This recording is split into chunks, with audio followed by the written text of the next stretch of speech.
వెతలు తీరును, కృపలు దొరుకును, సాటి లేనిది యేసుని నామం. యేసునామమే మధురం, మదిలో తలచిన ధన్యం. యేసునామమే మధురం. ప్రభువునందు ప్రియమైన దేవుని బిడ్డలారా, నేటి వాక్య ధ్యానం కొరకు ప్రార్థిద్దాం. దయచేసి తలలు వంచండి, ప్రార్థనలో ఏకీభవించండి. మమ్మలను మిక్కిలిగా ప్రేమిస్తున్న మా ప్రియ పరలోకపు తండ్రి, మీ పరిశుద్ధ ఘననామమునకు వందనాలు, స్తోత్రాలు. నీ వాక్యము చేత మాతో మాట్లాడి మమ్మల్ని బలపరచండి. సంఘములో ఒక మహోన్నతమైనటువంటి ఉజ్జీవము, మార్పు దయచేయండి. ప్రాచీన మానవీయ పద్ధతులను నాయన తొలగించి విసర్జించి లేఖనానుకూలంగా మా బ్రతుకులు మార్చుకోవటానికి సహాయం చేయండి. రక్షకుడైన యేసునామమున ప్రార్థిస్తున్నాం తండ్రి, ఆమెన్. ప్రియమైన దేవుని బిడ్డలారా, దయచేసి మీ పరిశుద్ధ బైబిల్ గ్రంథాన్ని తెరిచి ఎఫెసీ పత్రిక 5వ అధ్యాయము మీ ఎదుట ఉంచుకొనండి. 15వ వచనం మొదలు 17వ వచనం వరకు ఉన్న వాక్య భాగం 2 రోజులు ధ్యానించాం. దీనిలో ఉన్న ఒక మాట మీ వినికిడికి తేవాలి. ఇందు నిమిత్తము మీరు అవివేకులు కాక ప్రభువు యొక్క చిత్తమేమిటో గ్రహించుకోండి. ఇది బంగారం లాంటి మాట. మీరు అవివేకులుగా ఉండకండి. దేని నిమిత్తము? సమయము కొంచెముగా ఉన్నది, దినములు చెడ్డవిగా ఉన్నవి. సమయాన్ని సద్వినియోగం చేసుకోండి.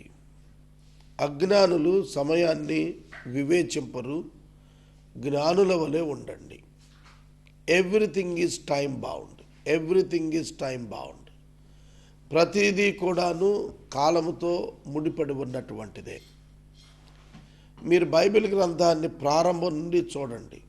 ఆదికాండం 1వ అధ్యాయంలోనే పగలు రాత్రి 24 గంటల చొప్పున ఆయన నియమించాడు, డే అండ్ నైట్. తర్వాత అదే అధ్యాయంలో నోవాహు కాలం దగ్గరికి వచ్చేటప్పటికి శీతోష్ణ స్థితిని స్థిరపరచటానికి దేవుడు ఆయన సమస్త సృష్టిని ఆర్డర్లో ఉంచినప్పుడు అక్కడ విబ్జిఆర్ ఇచ్చాడు కదా. దాని అనంతరం నెలలు, వారములు, అలాగే సంవత్సరాలు, మాసాలు కౌంట్ అయ్యేటట్టుగా పెట్టాడు అన్నాడు. ఆ తర్వాత ప్రతిదీ టైం బౌండ్, ప్రతిదీ టైం బౌండ్. ఒక మనిషి జీవితాన్ని ఒక టైం బౌండ్ ఇచ్చాడు. కాబట్టి ఇప్పుడు మనం ఎల్లకాలం బ్రతకం. 70 ఏళ్ళు, ఆరోగ్యం ఉంటే 80 ఏళ్ళు. అంతకు మించి ఆయాసం, దుఃఖంతో బతుకుతాం మనం. కనుక మీరు గమనించినట్లయితే ప్రతిదానికి దేవుడు సమయాన్ని ఇచ్చాడు. ప్రసంగి గ్రంథం 3వ అధ్యాయం 1వ వచనంలో చెప్పాడు, ప్రతిదానికి సమయం ఉన్నది, సమయం ఉన్నది అన్నాడు. కాలాలు కూడా మనం వేసవికాలం, శీతాకాలం, వర్షాకాలం ఇలా విభజించుకుంటాము. వీటికి కూడా కొంత పీరియడ్ ఉన్నది. అలాగే క్రీస్తు యొక్క మొదటి రాకడకు కాలము సంపూర్ణమైనప్పుడు దేవుడు తన కుమారుని పంపాడు అని అన్నాడు. తర్వాత ప్రతిదీ కూడా టైం బౌండెడ్, కాలము కాలము కాలము చొప్పున నడిపిస్తున్నాడు. కనుక ప్రతి ఒక్క వ్యక్తి గుర్తించాల్సింది ఏంటంటే, time is more important in our life. Time is nothing but the life. మీరు జీవించిన కాలము సమయముతోనే లెక్కించబడుతుంది మీ జీవం. కనుక సమయాన్ని సద్వినియోగం చేసుకోవాలి. చూడండి, నాకు తెలిసిన ఒక క్షత్రియ సహోదరుడు ఉన్నాడు. ఆయన నాతో చెప్పాడు, సూర్యాస్తమయం ముందు లేస్తాము. We start our day before the sunset. కనుక మేము సూర్యుడు వచ్చే ముందుకే మేము లేస్తాము.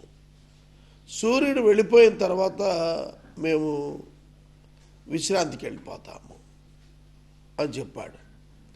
అది ప్రాక్టికల్గా కూడా నేను కొన్ని చోట్ల చూశాను ఆ ఫ్యామిలీస్లో.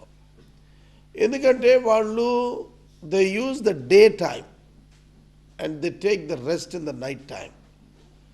కనుక ప్రతిదీ కూడా టైం బాగుండేది. నేను మెడ్రాస్లో ఒక వైద్యుని దగ్గరికి వెళ్ళాను ఒక ప్రాబ్లంతో. ఆయన ఆక్యుప్రెషర్ స్పెషలిస్ట్.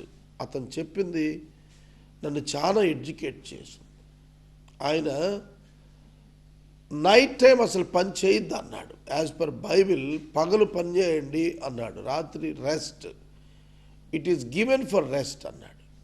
సో దాన్ని పెట్టుకొని మీరు ఎప్పుడైనా సరే ఏదైనా సరే కంటిన్యూస్గా వర్క్ చేయిస్తే దాని లైఫ్ తగ్గిపోతుంది. దానికి ప్రాపర్ రెస్ట్ ఇచ్చి మీరు కనుక చేస్తే అది పనిచేస్తుంది అన్నాడు. ఇప్పుడు మనకి ఈ ఎయిర్పోర్ట్లో అక్కడ ఫ్యాన్స్ ఉంటాయి, అవి 24 hours రన్ అవుతూనే ఉంటాయి. కానీ వాటి షెడ్యూల్ సిస్టమ్ ప్రకారం అక్కడక్కడ ఒక్కొక్క గంట సేపు వాటిని ఆపుతూ ఉంటారు. కారణం ఏంటంటే లాంగివిటీ ప్రాబ్లం వస్తుంది అని, దీర్ఘకాలం పనిచేసే దానిలో సమస్య వస్తుంది. మీరు నిద్ర లేకుండా ఉండిపోయారు అనుకోండి, కొంతకాలానికి పిచ్చోళ్ళు అయిపోతారు. You will become mad. కాబట్టి సమయము ప్రతిదానికి సమయము. ఒక కోడి గుడ్డు పొదగటానికి సమయము, ఒక తల్లి బిడ్డను గర్భాన మోయటానికి సమయము, ప్రతిదానికి సమయము. కానీ మనం ఎవ్వరం కూడా సమయాన్ని సరిగా పట్టించుకోవటం లేదు. ఒక పనివాడు పని చేయడానికి ఒక సమయం, దానికి ఇంత వేజ్, 8 hours ఇంత వేజ్ అని నియామకం. కనుక ఒక పంట రావాలంటే ఇంత కాలం. మరి ఇంతగా సమయాన్ని గురించి మనం నేర్పించబడుతుంటే మనం ఎక్కడైనా పట్టించుకుంటున్నామా? నా ముందు నా ప్రాజెక్టుకి ఉన్న ప్రాబ్లమ్స్ తీరటానికి నాకున్న సమయం చాలా తక్కువ.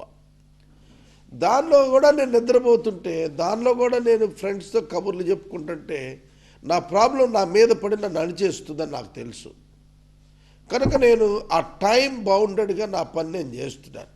ఆ సమయాన్ని గుర్తెరగక పని చేసుకోకపోతే ప్రాబ్లం మనల్ని ఓవర్కమ్ చేసి మనం పడిపోయేట్టుగా చేస్తుంది. అందుకనే యవన కాలంలో ఉన్న యవన బిడ్డలకు నేను చెబుతుంటాను, పెద్దలు కూడా చెబుతున్నారు ఎక్కడెక్కడే, don't waste the time, it will not come again. మళ్ళా సమయం దొరకదు, పాడు చేసుకోవద్దు. నేను 10th class పరీక్షలు రాసినప్పుడు ఇంటర్మీడియట్కి వెళ్ళడానికి మధ్యలో 2 మాసాల టైం వచ్చింది. మా నాన్నగారు నన్ను పిలిచి చెప్పాడు, అరే నువ్వు టైప్ ఇన్స్టిట్యూట్లో టైపింగ్ నేర్చుకోవటానికి జాయిన్ అవ్వు. Every evening 1 hour, morning 1 hour 2 sessions attend అవ్వు, ఇంగ్లీష్లో టైపింగ్ నేర్చుకోమన్నాడు. నేను చాలా షార్ట్ టైంలో నేను టైప్ లోయర్ పాస్ అయ్యాను. సో హయ్యర్కి ప్రిపేర్ అవ్వమన్నాడు, నేను సిద్ధం కాలే.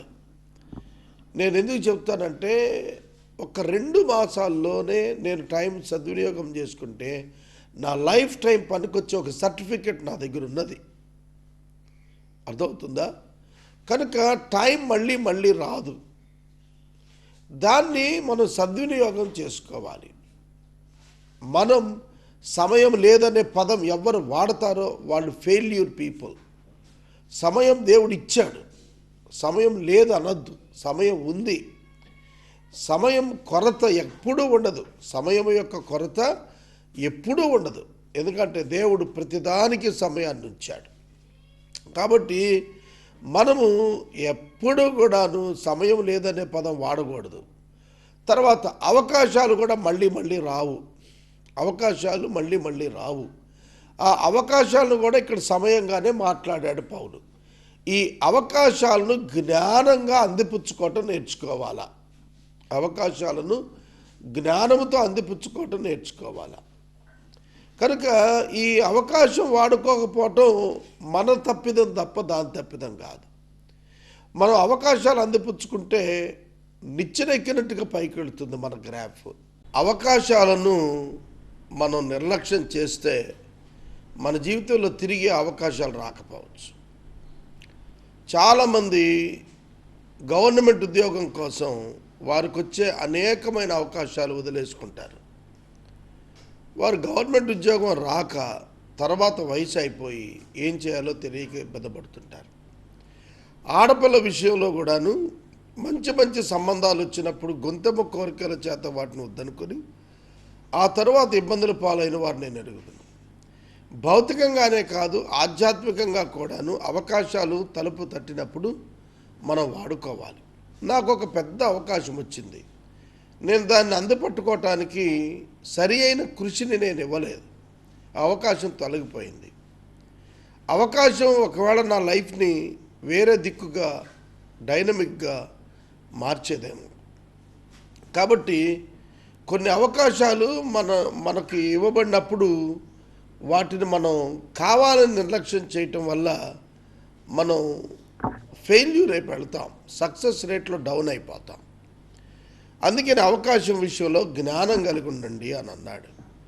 అవివేకులు ఉండకండి, ప్రభు చిత్తం గ్రహించుకోండి. ఇది ఎందుకు వచ్చిందో, మనకు ఈ అవకాశం ఎందుకు ఇచ్చాడో దేవుడని మోకాళ్ళ మీద ఉండి ప్రభు సన్నిధి విజ్ఞాపన చేసి, అది ఆయన చిత్తమైతే మనము జ్వరబడేటటువంటి కృపనిమ్మని, లేని ఎడల ఆటంకపరిచేటువంటి కృపనిమ్మని ఆయన్ని అడగటం నేర్చుకోవాలి. అందుకే పౌలు భక్తుడు దేవుని చిత్తము కాదు అనేటువంటి అంశాల్లో డైనమిక్గా ముందుకెళ్ళటానికి కృషి చేశాడు. అపోస్తల కార్యం 16వ అధ్యాయం మీరు చదివితే పౌలు తన సువార్త పరిచర్య విషయంలో వెనకడుగు వేయకుండా ఆసియాకి బెతూనియాకి ప్రయత్నాలు చేశాడు. దేవుడు దాన్ని ఆపుకున్నాడు. కాబట్టి మనం ఒక మంచి కారణం కొరకు పని ప్రారంభించినప్పుడు ఆ అవకాశాలు సద్వినియోగం అవుతాయి. తర్వాత మరియు మద్యముతో మత్తులై ఉండకండి, దానిలో దుర్వ్యాపారం కలదు, అయితే ఆత్మపూర్ణులై ఉండండి. మద్యము గురించి బైబిల్ అంతా కూడాను అనేకమైన సంఘటనలు ఉన్నాయి. మద్యము వెక్కిరింతల పాలు చేస్తుంది. మద్యము ఒక పాము వలె అది కాటు వేస్తుంది. మద్యము సముద్రములో చాప మీద పడుకున్నట్టుగా ఉంటుంది. ఇలా అనేక వచనాలు మనకు బైబిల్లో మద్యానికి వ్యతిరేకంగా కనిపించాయి. మద్యము కలుపుటలో మెళుకువ కలిగిన వాడికి, తెగువ కలిగిన వానికి శ్రమ. చూడండి, మనకి కొన్ని సంవత్సరాల క్రితం మద్యపాన నిషేధం అని వచ్చింది. ఈ మద్యపాన నిషేధం అమలు అయినటువంటి కాలంలో దాన్ని ఎందుకు ప్రభుత్వం కంటిన్యూ చేయలేకపోయిందంటే, మనుషులు ఎక్కడికక్కడే సొంతగా సారా కాసుకొని తాగటం ప్రారంభించి చాలామంది చచ్చిపోయారు. కల్తీ సారా మృతులు పెరిగిపోయినప్పుడు ప్రభుత్వం పెద్దలు ఆలోచన చేసి దీన్ని మనం కంట్రోల్ చేస్తున్నాం కానీ అబ్కారీని వాళ్ళు వివిధ రూట్స్లో దాన్ని తయారు చేసేసుకుంటున్నారు కాబట్టి అని దాన్ని మళ్ళీ లిఫ్టప్ చేసి ప్రభుత్వం ప్రారంభించింది. ఇప్పుడు పరిస్థితి ఏంటంటే, కంటిన్యూస్గా ఒక 10 years కనుక ప్రభుత్వ సారా కనుక తాగితే వాడు చచ్చిపోతాడు. నాకు తెలిసి 32 సంవత్సరాల కుర్రాళ్ళు, 35 సంవత్సరాల కుర్రాళ్ళు ఏలూరు నగరంలో చక్కటి బలాఢ్యులుగా నేను ఎరిగిన వాళ్ళు అస్థిపంజరాల్లా మారి చచ్చిపోయిన వాళ్ళని చూశాను నేను. చాలా చిన్న వయసు బిడ్డలు. ఏమిట్రా బాబు అనంటే నాటుసారా, చాలా ప్రమాదకరమైనటువంటిది. మద్యము అది లేకపోతే పని చేయలేడు. మానటానికి కూడా వీలు కాని విత్డ్రాయల్ సిమ్టమ్స్ వచ్చేస్తాయి, విత్డ్రాయల్ ప్రాబ్లమ్స్ వస్తాయి. కాబట్టి వాళ్ళు ఇక త్రాగుడు లేకపోతే పని చేయలేరు. వారి శరీరాలు కూడా ఆ మద్యం వాసనతో నిండి ఉంటుంది. నేను గమనించాను. అది దుర్వ్యాపారం ఉన్నది. మీరు చూడండి, ఏ చెడు కార్యం చేసేవాడైనా మద్యంతో నిండుకున్నాకే చేస్తాడు. ఒక హత్య చేసేవాడు కానివ్వండి, ఒక చెడు కార్యం దొంగతనాన్ని పోయేవాడు కానివ్వండి, మద్యంతో నిండుకుంటాడు. ఒక అసహ్యకరమైన కార్యాల్లో ఉన్నటువంటి వారు కానివ్వండి మద్యంతో నిండుకొని ఉంటారు. అందుకనే మద్యము మనిషిని సెన్స్లెస్ ఫెలోగా చేస్తుంది, స్పర్శ కోల్పోయేటట్లుగా, మనసులో కంట్రోల్ పోయేటట్టుగా చేస్తుంది. అందులో దుర్వ్యాపారం ఉంది, నాశనం అవుతారు. వారు నాశనం అయితే కుటుంబాలు అన్యాయం అయిపోతున్నాయి. ఇవాళ ఇది పెద్ద బాధ్యత. సాంఘిక వాదులకు, ప్రజా సంఘాలకు ఒక గొప్ప బాధ్యత ఏంటంటే ఈ మద్యాన్ని నుంచి ప్రజలను దూరం చేయటం. ఆ తర్వాత నేను గమనించాను, మద్యంతో డ్రైవింగ్, ఆల్కహాల్ అయినాక డ్రైవ్ చేసిన వాళ్ళు యాక్సిడెంట్స్ గురి అయ్యారు, గురి చేస్తున్నారు. ఇదంతా కూడాను కేవలం మద్యము సేవించటం వలన. అందుకే మారు మనసు పొందిన వెంటనే పెద్దలు చెప్పేది ఏంటంటే you must stop your habit of ఆల్కహాల్ని మీరు మానేసేయాలి అబ్బాయి, అప్పుడే ప్రభువులో మీరు స్థిరపడతారు అని చెప్తారు. కనుక మద్యము ఏమిటంటే తప్పు, కొంచెం లిమిటెడ్గా. తిమోతి గారు కడుపు నొప్పి నిమిత్తం తాగినట్టు తాగితే తప్పేమిటండి? నోవాహు గారు తాగలేదా? అలాగే కప్పు బేరర్స్ లేరా? బైబిల్లో నెహెమ్యా కప్పు బేరరే కదా. అలాగే ఫరో దగ్గర కప్పు బేరర్స్ ఉన్నారు కదా. అలాగే ఎస్తేరు గ్రంథంలో కప్పు ఆవిడ అందించింది కదా. ఇట్లాంటి ప్రశ్నలన్నీ వేస్తూ ఉంటారు. అలాంటి వారికి ఒక్కటే జవాబు, మీ లైఫ్కి అది ప్రయోజనకరమా అయితే మీరు స్వీకరించవచ్చు. ఎస్, దీనివల్ల నా హెల్త్ బాగా అయిందండి అంటే that's like a medicine, it is good. కానీ 99.99% people are perishing through this alcohol. అందుకనే వాక్యం చెప్పింది, and do not get drunk with wine, for that is debauchery, but be filled with the Spirit. Debauchery, అందులో దుర్వ్యాపారం కలదు. దుర్వ్యాపారం, అక్రమ జీవితం ఉంటుంది, అందులో అక్రమ జీవితం ఉంటుంది. కనుక గుర్తుపెట్టుకోండి, మద్యము నుండి విడుదల కావాలి. క్రైస్తవ కుటుంబాల్లో మద్యపానం చేత సఫర్ అవుతున్న బిడ్డలను నేను ఎరుగుదను. తల్లిదండ్రులు కన్నీరు గారుస్తున్నారు, భార్య బిడ్డలు కన్నీరు గారుస్తున్నారు. వాడు కూడా త్రాగటానికి ముందు అయ్యో నేనేంటి ఇట్లున్నాను అనుకుంటాడు. కానీ ఆ వ్యసనానికి బానిస అయిపోయి మరలా త్రాగకుండా ఉండలేకపోతున్నాడు. ఇదంతా కూడాను వాక్యము మనకు ముందుగానే హెచ్చరిక చేస్తోంది. ఒకనిని ఒకడు కీర్తనలతోనూ సంగీతములతోనూ ఆత్మ సంబంధమైన పాటలతోనూ హెచ్చరించుము. హిమ్స్ అండ్ సాంగ్స్ అన్నాడు. ఇంగ్లీష్ బైబిల్లో మ్యూజిక్ అనే పదం వాడల. మనకైతే సంగీతం అనగానే మనం మ్యూజిక్ అనుకుంటాం. బైబిల్లో న్యూ టెస్టిమెంట్లో మ్యూజికల్ ఇన్స్ట్రుమెంట్స్ వాడిన విధానం కనపడదు. దానికి ఒక కారణం కూడా ఉండొచ్చు. ఎందుకంటే అది సీక్రెట్ చర్చ్గానే పోయింది. మొట్టమొదటి శతాబ్దంలో క్రైస్తవ్యం చాలా పోరాటాన్ని ఎదుర్కొంది. ఎక్కడా కూడా బహిరంగ తత్వానికి రావటానికి దడిచిపోయారు ఆ రోజుల్లో. అట్లాంటి నేపథ్యంలో ఇక మ్యూజికల్ సిస్టమ్ ఏం వాడతాడు? ఇవాళ మీరు చూడండి, పాటల కొరకు, మ్యూజికల్ ఇన్స్ట్రుమెంట్స్ కొరకు మనం వినియోగించేటువంటి పబ్లిక్ అడ్రస్సింగ్ సిస్టమ్ ఎంత పెద్దదిగా ఉంటుంది. అంత గొప్ప ఆర్భాటంగా చేస్తే కానీ ఆ పాటకి వినుసొప్పు రాదు. కాబట్టి మొదటి శతాబ్దంలో వారు వాడలేదు. ఓల్డ్ టెస్టిమెంట్లో దే యూజ్డ్ ది ఇన్స్ట్రుమెంట్స్, వాయిద్యాలు వాడారు. న్యూ టెస్టిమెంట్లో వాడలేదు. కానీ మొదటి శతాబ్దంలో వాయిద్యాలు వాడలేదు కాబట్టి ఇప్పుడు నేను ఈ ఫ్రీ టైంలో కూడా వాయిద్యాలు వాడను అని కొంతమంది బిగించుకుని కూర్చున్న భక్తులు కూడా లేకపోలేదు. ఇక్కడ వాయిద్యం ఇంపార్టెంట్ కాదు, లిరిక్ ఈజ్ ఇంపార్టెంట్. మీరు కీర్తనల గ్రంథం చూశారు. అందులో 75 కీర్తనలు ఈ దావీదు గారు రాశాడు. సొలొమోను కొన్ని కీర్తనలు రాశాడు, హిజ్కియా కొన్ని రాశాడు, మోషే కొన్ని రాశాడు, ఆసాపు కొన్ని రాశాడు, కోరహ కుమారులకు కొన్ని రాయబడ్డాయి. ఈ కీర్తనలన్నీ కూడా పాడదగినవి. కనుక ప్రతి పాట ఇవాళ చూడండి, క్రైస్తవ సమాజంలో మనం చేసే బోధల కంటే కూడా పాటల ద్వారా గొప్ప సందేశం వెళ్తుంది. ఆ పాటలు సిద్ధాంతాన్ని ఆధారంగా చేసుకొని రాస్తే ఫలితం ఉంటుంది. కానీ రచయితలు శైలి కొరకో మరి దేని కొరకో ఆ సిద్ధాంతాన్ని చంపి రాస్తున్నారు. కొన్ని పాటలు అర్ధరహితం అయినప్పటికీ కూడా వాడుకలో విపరీతంగా ఉంటాయి. కొన్ని డాక్టర్కి మ్యాచ్ కావు, అయినప్పటికీ వాడుకలు విపరీతంగా ఉన్నాయి. దానివల్ల ఏమంటే డాక్టర్ని ఫలించకుండా కూడా ప్రమాదం ఉంది. అందుకని అన్నాడు, కీర్తనలు మరియు పద్యాలు, హిమ్స్ అండ్ సాంగ్స్, వీటితో మీరు హెచ్చరిక చేసుకోవాలి అన్నాడు. ఒక పాట రూపంలో చైతన్యం తీసుకొచ్చుకోవాలి అని అన్నాడు. కనుక నేను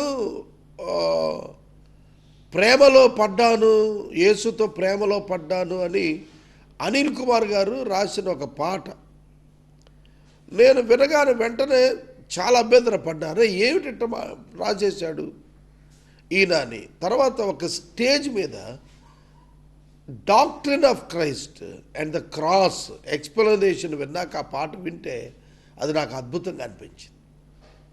కనుక మనం ఒక పాట రాస్తున్నప్పుడు, ఒక పాటను మన సంఘంలో పాడుతున్నప్పుడు అది మనల్ని ఎంతగానో వాక్యంతో పైకెత్తేదిగా ఉండాలి. లెమ్ము తేజరిల్లెమ్ము, వెలుగు నీకు వచ్చి ఉన్నది, యెషయా గ్రంథం 60వ అధ్యాయం మీద రాసినటువంటి పాట అది.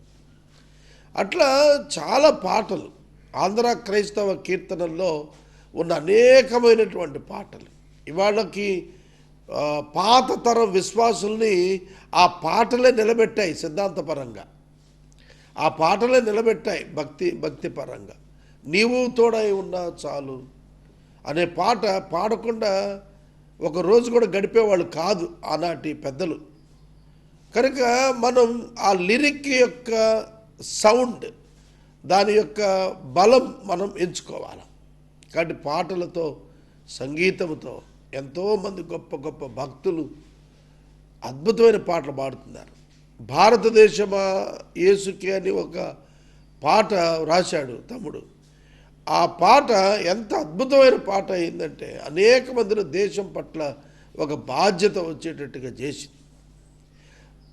ఆ పాట వాడుకలో ఉన్నంత కాలం కూడా దేశం కోసం ప్రార్థన చేయటం, చాలామంది ప్రార్థన చేయటం నేను వినగలిగాను. ఇట్స్ లైక్ ఎ మూమెంట్, ఒక మూమెంట్ లాగా వచ్చింది. అలాగే ఎస్పి బాలసుబ్రహ్మణ్యం గారు పాడిన అనేకమైనటువంటి లిరిక్స్ ఇవాళకి కూడా క్రైస్తవ సమాజాన్ని తట్టి లేపుతానే ఉన్నాయి. క్రిస్మస్ సీజన్ వచ్చిందంటే అందాల తార అరుదించే నాకై, అంబరా వీధిలో, ఇలా చాలా పాటలు మనల్ని ప్రభావితం చేసేవిగా ఉన్నాయి. అవి హెచ్చరిక చేసేవిగా ఉన్నాయి. నేడో రేపో యేసు రాకడా అనే పాట, తర్వాత రకరకాలైనటువంటి సందర్భాలు, వివాహం సందర్భంలో కళ్యాణం కమనీయం అనేటువంటి పాట. ఇట్లా మనం చూస్తే గాయకులు గొప్ప పరిచయం చేస్తున్నారు, సేవకులే కాదు. అందుకనే చార్లెస్ వెస్లీ, జాన్ వెస్లీ అన్నదమ్ములు 11వ శతాబ్దం వాళ్ళు ఇంగ్లాండ్ దేశాన్ని ఉర్రూతలుగా ఇచ్చేశారు. John Wesley is a good preacher and Charles Wesley is a good singer. అంటే జాన్ వెస్లీ వాక్యంతో ప్రజలకు దగ్గర అయ్యాడు, చార్లెస్ వెస్లీ సువార్తను పాటల రూపంలో పాడి దగ్గర అయ్యాడు. జాన్ వెస్లీ ప్రభావం కలిగిన ఆంగ్లదేశ అపోస్తలుడు అయితే చార్లెస్ వెస్లీ సపోర్టింగ్ అపోస్తలుగా నిలబడ్డాడు. కాబట్టి ఈ పాటలు మనల్ని, మన కుటుంబాల్లో నిత్యము అవి ప్లే చేయబడుతూ ఉండాలి. అవి మీరు ఇప్పుడు క్రిస్టియన్ ఛానల్స్ వచ్చాయి, అందులో పాటలు నిత్యం ఏదో ఒక పాట వస్తూనే ఉంటుంది. ఆ పాటలు బలపరిచేవిగా ఉంటాయి. కొన్ని పాటలు మీనింగ్లెస్గా ఉన్నాయి, అట్లాంటివి పట్టించుకోవాల్సిన పని లేదు.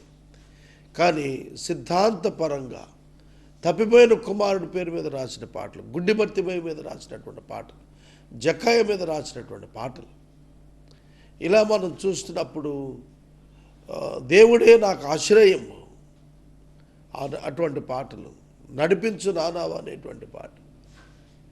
మీరు చూడండి, ఇవన్నీ కూడాను హెచ్చరికలతో కూడినటువంటివి, మెళుకువతో కూడినటువంటివి, బలపరచడానికి ప్రభు ఇచ్చినటువంటి మహా అవకాశాలు. అవి మెమరబుల్గా, మెమరైజ్డ్గా, అవి కంటత పట్టేటట్టుగా, అవి చక్కగా అమర్చబడి మనకు అనుగ్రహించబడ్డాయి. బ్యూటిఫుల్ మ్యూజిక్తో అవి కంపోజ్ చేయబడి మన ముందుకు శాస్త్రయుక్తంగా తీసుకొని రాబడ్డాయి. వాటిని నిర్లక్ష్యం చేయకూడదు. కనుక ఒక్కొక్క పాట ద్వారా మన హృదయంలోని సందేశాన్ని చెప్పచ్చు. ఢిల్లీలో నా మిత్రుడు ఉన్నాడు, బిషప్ విజయరావు. ఆయనకి వాయిద్యం వాయించే టాలెంట్ ఉంది. ఒక టేప్ తీసుకొని రైల్వే స్టేషన్లో ఒక డోలక్ పెట్టుకొని అతను కొడుకు కుమార్తె పాటలు పాడటం స్టార్ట్ చేసేస్తారు. పాటలతోటి చుట్టూత జనం వచ్చేస్తారు. రైల్వే స్టేషన్ ఢిల్లీలో నేను చెప్తాను, వీధుల్లో నిలబడి కచేరీలు చేస్తాడు అన్న. అలా చేసి కొన్ని వందల మందికి సువార్త ప్రకటించాడు. ఆయనతో నేను కారులో ట్రావెల్ చేస్తున్నప్పుడు he use to talk with the driver. మా జర్నీ కంప్లీట్ అయ్యే లోపల గాస్పుల్ ఇచ్చేసేవాడు. కాబట్టి make use of every opportunity. దేవుడు మనకు అవకాశాలు ఇచ్చాడు. ఇవాళ ఉన్నాం, రేపు ఉంటామో లేదో తెలియదు. ఈ క్షణాన్ని బతికున్నాం. Think positively, think spiritually, think responsibly. చాలా బాధ్యత ఆలోచించేద్దాం. నేను నా దేశం, నేను నా ప్రజలు, నేను నా లోకం, నేను నా మనుషులు. Relate your self with the people around you and surrounding you. అది నిన్ను మార్చేస్తుంది. ప్రార్థన. మమ్మలను మిక్కిలిగా ప్రేమిస్తున్న మా తండ్రి, వందనాలు, స్తోత్రాలు. ఈ ఉదయకాల వాక్యం మమ్మల్ని హెచ్చరిక చేసింది, ప్రోత్సహించింది. సమయాన్ని సద్వినియోగం చేసుకోవటానికి, ఆధ్యాత్మిక పాటల చేత హెచ్చరికలు చేసుకోవటానికి మాకు సహాయం చేయండి ప్రభు. మా జీవితాలు ప్రయోజన మార్గంలో ఉండటానికి సహాయం చేయండి. మేమేం చేస్తున్నామో వాటి గురించి సనగకుండా కొనసాగుటకు నేర్పండి. రక్షకుడైన యేసు నామమున ప్రార్థిస్తున్నాము తండ్రి, ఆమేన్. తండ్రి అయిన దేవుని ప్రేమ, కుమారుడైన యేసయ్య కృప, పరిశుద్ధాత్మ దేవుని యొక్క అన్యోన్య సహవాసం సదా మనకు తోడై ఉండును గాక. ఆమేన్.